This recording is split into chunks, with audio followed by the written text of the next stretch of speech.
Hey, what's going on? This is Sports Truth. I'm your favorite host in the entire world, Jordan Harris. Today, it's all about Bang Bang Niner Gang. So, we're talking about the three keys to victories for the San Francisco 49ers, and I'm also going to do a prediction on what I believe the Super Bowl is going to end up looking like when the score, or I guess when the clock hits zeros. All right, so these are the three topics that's going to decide the game, if you ask me. Three topics that the 49ers got to make sure that they do to win the game. So let's go ahead and jump right into it. All right. So I believe the first most important thing is Brock Purdy. I think Brock Purdy is the most important player in this entire game. And I know there's all time greats on the Chiefs team. You have the best quarterback of all time, if you ask me, in Mahomes. You got the best tight end of all time, if you ask me, in Travis Kelce. 49ers, they also have some all-time greats. I believe Trent Williams is an all-time great. Kittle is an all-time great. You have some all-time greats on both teams. But I think the most important player is Brock Purdy. And if you ask me why, it's because both teams have players who have shown the ability to deliver an A game every single time they hit the field. Every time they are A-tier players. But Brock Purdy kind of does this up and down thing. So we've seen him look like one of the best quarterbacks in the league, but we've also seen him look like it's his first time playing in the NFL. We've seen him play first half looking scared, confused, like he's never seen a cover two before. And then the second half, he comes out looking like Joe Montana or Tom Brady. So the reason why he's the most important player is because you really don't know which Brock Purdy is going to show up. If the really good Brock Purdy shows up, there's not a team in the NFL that can beat him. Or I should say beat them. Now, if the bad, confused, scared, nervous, shell-shocked Brock Purdy shows up, then you lose to Cleveland Browns. You lose 3 games in a row. You end up being down 17 points at halftime to the Lions. That's the kind of thing that may happen, right? So if you ask me what makes Purdy really good and what makes him really bad, I can give you an example on that. I can give you an explanation, actually. So Purdy, I've watched almost every game because my brother Lance is a diehard 49ers fan. And I've watched just about every game that you could think of over the last few years for the 49ers. And what I've noticed about Brock Purdy is that he is exceptional. He is elite. And I mean any quarterback in the NFL compared him to anybody. Tom Brady, Mahomes, in the first second that he gets the ball. So when he gets the snap, that first second that he gets the ball, he is elite. Why? Because he's able to read the defense pre-snap and know what's going to happen. So if he sees a safety creeping up, then he knows that slant go is going to work for the deep pass down the field, right? If he sees the safeties back off and then he sees the linebacker on the right cheating up like he's going to blitz, then he knows Debo with a 5-yard slant is going to work. He's able to get the ball real quick, pass it, easy catch. He is exceptional in that first second that he gets the ball. Now, after that first second to about the 2.5-second mark, that gives the opportunity for the defense to push into Brock Purdy. When you have somebody like Chris Jones who can push the middle of the pocket into Brock Purdy's lap, he struggles when that happens. So if he's got, because obviously he's pretty short, right, like Drew Brees. So when he's got defensive tackles pushing those centers in front of him into his lap, he doesn't throw over that offensive line too well, and that's when he starts throwing interceptions, when he gets pressure right in his face. Now, after that 2.5 to 4 second range, Brock Purdy is elite again. So in that first second, he's elite. In that after first second to about 2.5 seconds, it gets pretty rough, especially when the pressure is into his lap. But after that 2.5 to that 4 second to 5 second range, he is elite again. He's like unbeatable almost. And the only way he's able to get to that point is by using his legs. Brock Purdy using his legs, elite. There's nobody in the league better than him, not running north and south, because I think Lamar Jackson is probably the best when it comes to that. But running east and west and looking down the field to make a long completion is probably Brock Purdy and probably Patrick Mahomes as the tops in the league. So as long as you get Brock Purdy to use his legs, if he uses his legs going east and west and looking down the field, the Chiefs have no chance. I'm telling you right now, if Brock Purdy is feeling free and he's using his legs to look down the field, the Chiefs have no chance of winning this game because that is A level, top tier Brock Purdy. And when he's playing like that, the 49ers can't lose. All right, so what's the second thing? The second thing that the 49ers got to do is they have to stop the sweep run play. Sweep left, sweep right. And if you're a 49ers fan, you've seen this play happen over and over and over. Green Bay introduced it in the first game this year in the playoffs. I don't know what they saw on tape, but they watched the 49ers play and they said, they're not going to react very well to this run play, and we're going to do it all game, and it worked. They ran Aaron Jones to the right, Aaron Jones to the left, and it's just this wide sweep play where they bring a wide receiver in from the outside. They motion him in, and they snap the ball, and then that wide receiver blocks the defensive end. So either Bosa on this end, or whomever else they have playing on the other end. So whenever they do that, it disallows the 49ers to get their defensive end to block the edge, right, and make the running back cut inside. So the Green Bay Packers I think they ran that play maybe 5 or 6 times, and they got 10 yards on it multiple times. And then what do you think the Detroit Lions did? They came out and did the exact same play, and it worked just as well as when Green Bay was doing it. So, 49ers, you've got to figure out how to stop that. If you figure out how to stop that play, especially early on, I think the Chiefs are going to go away from it and probably not use it again.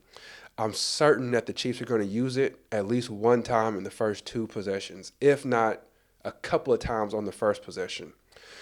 They'll use it in the first possession, and if they see that the 49ers have an answer for it, they won't use it again, and then the 49ers won't be second-guessing and hoping that it doesn't come again.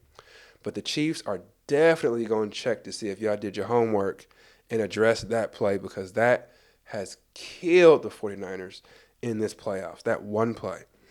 All right, what's the third thing that's going to help decide this Super Bowl? Third thing is your defensive coordinator, Steve Wilks. I was a big fan of his before he came to the Niners, but I'm a little concerned about him. The reason being, I'm concerned, but I also have some hope. The reason why I'm concerned is because for one play to work so well in the first and second half of the Green Bay game, it worked so well against them, that toss play. That was concerning. It worked the entire game, and there was no fix on it. And then it worked again the next game against the Lions. And I'm thinking, y'all didn't put a package in to help this, or you didn't put in some kind of game plan? You should have probably expected or predicted that this play would keep happening, but that didn't get fixed. That was a huge concern. Also, playing against the Lions, they really got one offensive weapon, which is Amon-Ra, St. Brown. Like, he is basically their only weapon, especially on passing downs, like 3rd and 15, 3rd and 9, 3rd and 8. They're going to pass it, and they have one receiver that they're really looking for, and that's Amon-Ra, St. Brown. He's the only guy. So to play him in zone as much as they did in the first half, I was like, what are you doing? Like, I'm a regular guy sitting on my couch watching the game. So I have to imagine if I was getting paid millions of dollars and if I studied the NFL my entire life and I made a living doing that, I feel like Wilks should have had an answer for that. I feel like he should have been better prepared for what I saw against the Lions in that first half. But the thing that gives me hope is that Wilks made a big change in the second half against the Lions. Instead of running zone defense the entire game with these big, wide-open gaps everywhere, he ended up switching to man-to-man on most plays with a little bit of help over the top. That changed everything. The Lions were super confused. And then what was even better, where I had to give Steve Wilks an even bigger pat on the back, is towards the end of the game, he ended up switching back to zone on that last 4th down that the Lions didn't get. He switched from man, which he was running all third quarter and most of the fourth quarter. The last play, I think it was the last play that the Lions ran, he ended up switching and going towards a zone, And the Lions were expecting a man. They brought Amon-Ra St. Brown from one end of the field all the way, dragging him across because they thought it was a man defense. And it worked perfectly. So that's my one shred of hope for Steve Wilks is that he gets that kind of, he's able to make the adjustments. He's shown that. I'm just hoping that he's able to watch. I'm just hoping that he's able to watch enough film on the Chiefs and come up with a better game plan from the beginning of the game. But the thing that's really going to be the deciding factor as far as the defense goes is how is Steve Wilks going to cover Kelsey. I think the best way to cover Kelsey, if you're into basketball at all, I think the best way to cover Kelsey is doing a mix between man and zone. So if you're watching basketball, it's kind of like a box and one or a triangle and two. That means you have one person playing man and the rest of the people are playing zones. I think that's probably the best way to cover Kelsey is to have him matched up one-on-one, but everybody else is playing zone defense. That's what I think is the best way to cover him. But again, I'm just a guy sitting on my couch watching the games and commentating here on this microphone. So those are the three things that I believe will decide the game for the 49ers. Now I want to talk about the prediction. All right. So the Niners have been knocking on the door for a long time. They've suffered all kinds of heartbreak. They were 5-0 in the Super Bowl. They had never lost in the Super Bowl until they played the Ravens. Took an L there. Then they were battling against the Seahawks for multiple years on who's going to get back, who's getting to the Super Bowl and all that. They took some heartbreaks against Seahawks. They battled all the way back, got to the Super Bowl again, lost in the Super Bowl to the Chiefs. And they actually had that game won up by multiple scores with just a few minutes left. Lost that game. So when I know that, and then I couple that with some of the words that I've heard from these current 49ers players, like when I heard Fred Warner say he's scarred for life based off of that Super Bowl loss. He was like, I never, ever assume that a game is over now, which obviously we've all heard that, right? It's almost a cliche to never assume the game's over until all three numbers are zeros on the clock. But I could see that he was like really meaning what he was saying. Like he said he was scarred for life based off of that loss, and he will never again assume that the game is over before all the numbers are zeros. He was talking about how he was looking at the scoreboard thinking, man, I'm about to win a Super Bowl. This is crazy. And before he knew it, they lost. So hearing him say that, watching the video that I'm sure all of y'all have seen by now with Kittle on the sideline, which I'm a huge George Kittle fan because he does not ever go down. He makes you take him down. I love that about him. But when you watch him on the sideline after they lost to the Chiefs, and he was like, I will be back. I will be back with vengeance. Like when I watch them saying that, and then I see the games and how they lost, and then I remember watching Debo lose. I remember the 49ers lost. I don't remember who they were losing to. I think it was the Rams. Because 49ers had a bunch of injuries and a whole lot of things going against them that year. And Debo, that's when he really took on this running back / wide receiver / everything. And he put his whole heart into that postseason drive. And he almost carried them to the Super Bowl. And they lost right there at the end to the Rams.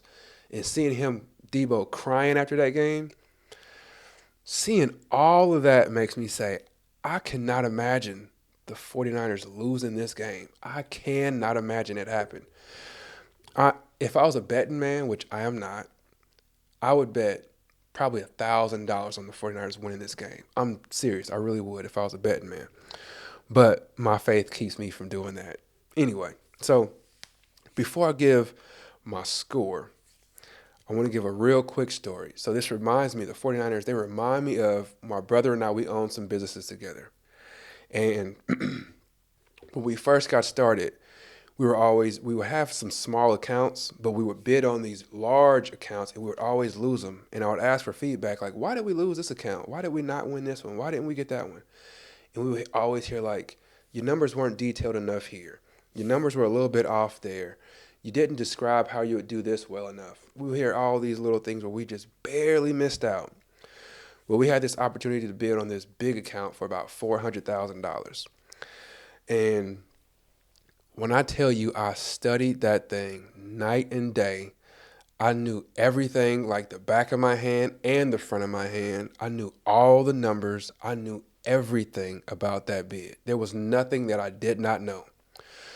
Super confident when I handed that proposal in because I knew how much time I spent on it. There was no way I could have spent more time on it. That's how much I worked on that thing.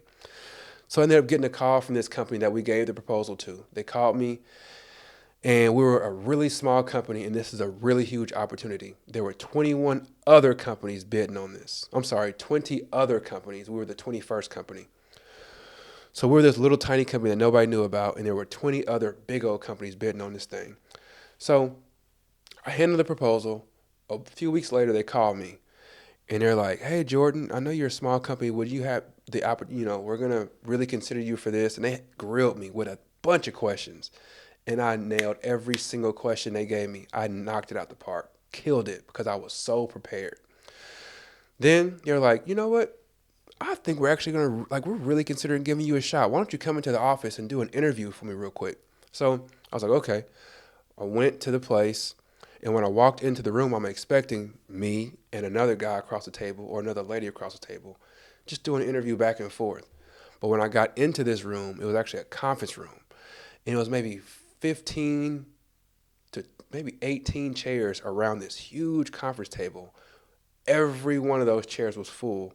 They even had people sitting on the outside against the wall. So it's probably 20 people in this room, and they're all sitting there watching and asking me questions. While most people would be a little nervous or knocked off their rocker, I wasn't nervous at all because I was so focused and I knew every answer because I had rehearsed every possible thing that could go wrong. I was ready for it. Why was I so ready for it? Because the hurt that I felt losing those other opportunities was not going to let me lose this one. It just wasn't going to let me lose. I felt all of those near losses. And I was like, man, I'm going to study and prepare so hard. There is no way that I'm going to lose this time. And we ended up winning that account. That is what I feel like the 49ers are doing right now. I think they're going to use the hurt and the pain that they've suffered all these years, getting so close and losing. I think they're going to prepare so hard and so well that they will refuse to lose this game. So I believe this game has the 49ers versus Cowboys vibes that happened earlier this year, where it was supposed to be these two high-powered teams that are going to collide and it's going to be really close, but end up being a blowout. I think this game kind of has the Eagles versus the 49ers from earlier this season, where it was like, dang, who's going to win this game? Like, two super powered teams. They're both really good offenses, really both good defenses. Who's going to win? And the 49ers ended up blowing the Eagles out. I think this has Cowboys versus 49ers, Eagles versus 49ers vibes written all over this game. The Niners have played close games in the playoffs, but the reason why is because they haven't put together a full, complete game in the playoffs just yet. And I think they're going to do that against the Chiefs. I think they're going to play a full game starting from the first snap all the way to the end, and I believe they will dominate the Chiefs. I think this has an opportunity to get ugly, but I think Chiefs' pride is going to keep it closer than let's say the Broncos versus the Seahawks from all those years ago. And it was like 48-3 or something crazy. It'll be a lot closer than that. But I do think at some point in this game it'll be like 31-10. But I think the Chiefs will end up losing. I think the 49ers will end up winning 31-17. So that's my final prediction on that. Interested in knowing what you all think about this. I know some of y'all are like, what? Blowout? I'm predicting that it might get ugly I think it's going to get out of hand pretty quick. Like, not out of hand, but I think it'll be a multiple score lead by the 49ers probably within the first couple of quarters. And then I think the third quarter is going to expand. And then I believe after that, it's just going to be like, are the Chiefs going to at least make this competitive? I think it's going to be something like that. Not because I think the Chiefs are no good. Once again, I believe Mahomes is the best quarterback. Not the greatest. He's the best quarterback ever. I think Kelsey is the best tight end ever. But I just think that the 49ers, they have an excellent team, like McCaffrey. They got players everywhere. And then they're also going in there with so much heartbreak, and they know how hard it is to get back. And since you're already here, you might as well go ahead and win it. You know what I'm saying? I think that's kind of where they are. So let me know what your thoughts are on it. Super Bowl Sunday. Everybody's excited about that, of course. I'm going to go to church, Super Bowl, and then leave from there and just sit on my couch and wait for the game to come on, So, and if they do win, I'm going to fly my brother to California from Kansas to go to the parade, by the way. So, yeah, we'll see. Looking forward to it. It should be a fun game, watching two excellent teams play. So that's all that I got for you today.